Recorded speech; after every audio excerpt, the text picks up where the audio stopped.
banyak banget sampai kalau ingat tuh pengen nangis. Sampai yang terakhir kemarin saya habis motor kan gara-gara itu Mbak. Jadi mau cerita awalnya, saya nggak ngerti niat laki-laki itu ke saya. Intinya dia berbuat baik sama saya, terus sering ngasih anak. Saya nggak ada pikiran dia mau apa, mau pergi berdua juga nggak pernah, ngasih sendiri, saya nggak minta. Tahu-tahu setelah dia mengutarakan isi hatinya saya tolak, langsung habis-habisan saya ditagih apa yang dia kasih ke saya perlu harga diri Mbak, saya perempuan tak kasihkan lagi. Sampai sementara saya nggak punya motor kan gara-gara itu. Saya jual motor dulu, saya kembalikan semuanya apa yang dia minta, padahal demi Allah demi Rasul saya tidak pernah minta. Tapi ternyata setelah ditolak, saksi anak saya semua perhiasan apa yang dia kasih saya nggak pernah minta, tak kembalikan. Itu yang kemarin. Terus via WA, nggak tahu siapa, nggak ada profilnya toh, dia ngacak-ngacak kayak gitu nggak benar. Hanya pas itu aja, pas saya masih apa, bekerja bersama-sama orang laki-laki, campur laki-laki. Kalau setelah itu saya berusaha sendiri, wira swasta itu malah nggak pernah rusaknya, karena saya itu nyari komunitas yang cenderungnya kajian, terus kalau enggak pelaku usaha, jadi nggak ada waktu orang untuk saling iseng. Kalau kerja kan kita seharian kumpul, jadi kan banyak celahnya itu loh Mbak. Sikapi tindakan enggak sih Mbak, fisik enggak, cuman itu saya lebih tertekan karena saya bingung saat itu, saya mau tanya kemana, saya mau bilang ke siapa. Walaupun saya itu berkomunitas di mana-mana, tetapi tentang hal itu saya berusaha menyembunyikan status saya itu, karena saya benar-benar belum siap untuk menjadi seorang single, belum siap, apalagi single parentnya ya, suami saya kan meninggal gitu, yang tidak sakit tidak apa gitu, jadi kayaknya berat banget ya. Alhamdulillah beberapa dari mahasiswa yang datang itu ya, yang tak ceritain tadi itu sedikit membantu saya untuk mengeluarkan segala yang saya rasa. Itu Mbak.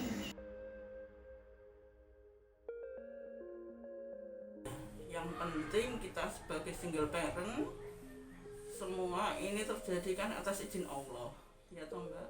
Apapun yang menimpa kita itu sudah menjadi jalan hidup kita, jadi terima aja, jalani aja. Yang penting kita berkarya untuk apa ya, yang jelas single parent itu kan harus memenuhi kebutuhan sendiri untuk nafkahi anak-anak seperti itu. Jadi kalau ada omongan miring abaikan saja, enggak apa ya, enggak ada manfaatnya gitu loh. Yang penting kita bisa berkiprah untuk diri kita aja sendiri.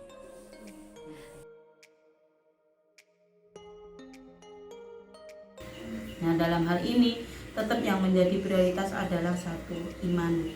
Ketika sudah punya iman, untuk saling membuli itu insya Allah tidak ada. Perempuan yang membuli perempuan itu insya Allah tidak ada. Kemudian iman lagi yang membawa bahwa laki-laki yang seperti itu paling tidak ada niat sesuai sunnah yang seperti apa. Jadi memandang janda tidak dari segi nafsu, tapi karena Allah kan gitu. Mungkin karena saya juga mendapat sharingan dari, karena saya notabene itu kan Satgas Perlindungan Perempuan, itu kan nanti tetap akan melindungi perempuan-perempuan yang terkena kekerasan kan gitu. Jadi ketika ada laki-laki yang memang memandang janda seperti apa, kan harapannya pandanglah janda dengan pandangan yang baik karena Allah gitu. Kalau memang kamu menginginkan janda itu ya lillahi ta'ala, poligami kan disunahkan juga gitu. Artinya di situ tidak menimbulkan pelecehan kepada kaum perempuan. Itu yang sangat ditekankan di sini, karena memang beberapa masukan dari teman-teman tuh kayak gitu.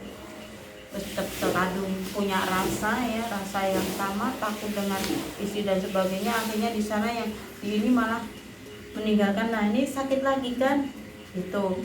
Nah, makanya kembali kepada apa? Iman. Pokoknya berpegang teguh pada agama, insya Allah semuanya baik-baik saja.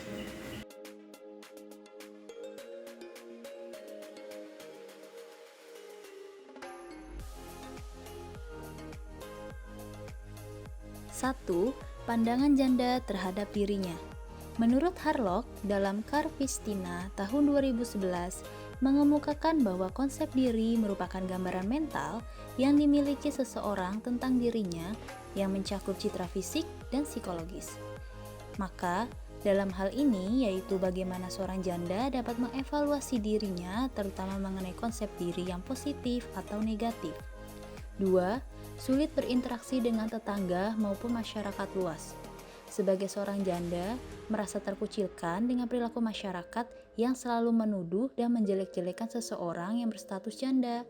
Sehingga seseorang yang berstatus sebagai seorang janda merasa tidak bebas melakukan aktivitasnya, karena setiap gerak-geriknya atau perilakunya menjadi sorotan masyarakat. 3. Ketidaknyamanan terhadap status baru sebagai seorang janda. Menjadi janda sesungguhnya adalah hal yang serba salah. Akankah status itu, janda akan buka ke masyarakat luas atau hanya disimpan untuk dirinya sendiri? Hal inilah yang sering menyebabkan psikis seorang janda sendiri terganggu. Janda takut mengungkapkan statusnya, tetapi jika tidak diungkapkan, akan lebih sakit selentingan yang beredar tentang status yang ia sandang saat ini. 4. Menanggung perasaan sakit hati yang tidak kunjung sembuh akibat mendapatkan stigma negatif. Dan yang kelima, menimbulkan traumatik dalam jangka waktu yang panjang.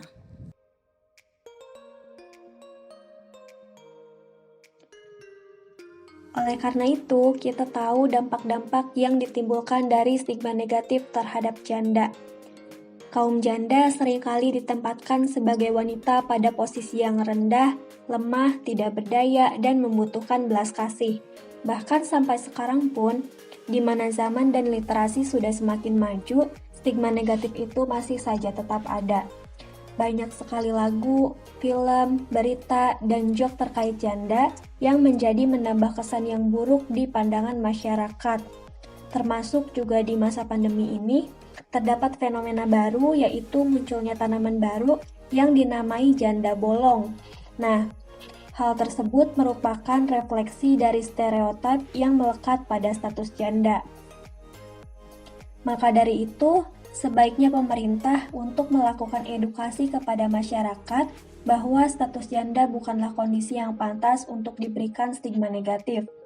Terdapat beberapa hal keadaan yang tidak kita pahami dari beratnya menjalani kehidupan seorang janda. Seperti misalnya perjuangan melewati masa berkabung karena kepergian mendiang suaminya, pemulihan mental akibat trauma yang didapatkan karena KDRT oleh mantan suaminya, dan juga perjuangan menjadi tulang punggung bagi anak-anaknya dan harus mengurus dan mendidik anak-anaknya seorang diri.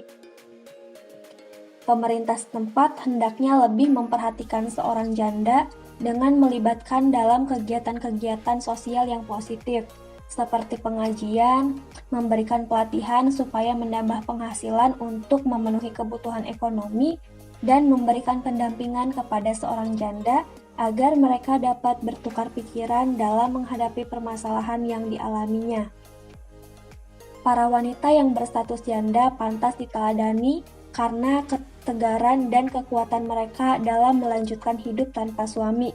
Kita sebagai masyarakat cukup memberikan apresiasi dan menghargai janda, sehingga seorang janda juga dapat menikmati kehidupannya tanpa suami dan menjalaninya dengan baik. Kita sebagai masyarakat hendaknya menghargai hak asasi setiap anggota masyarakat apapun statusnya.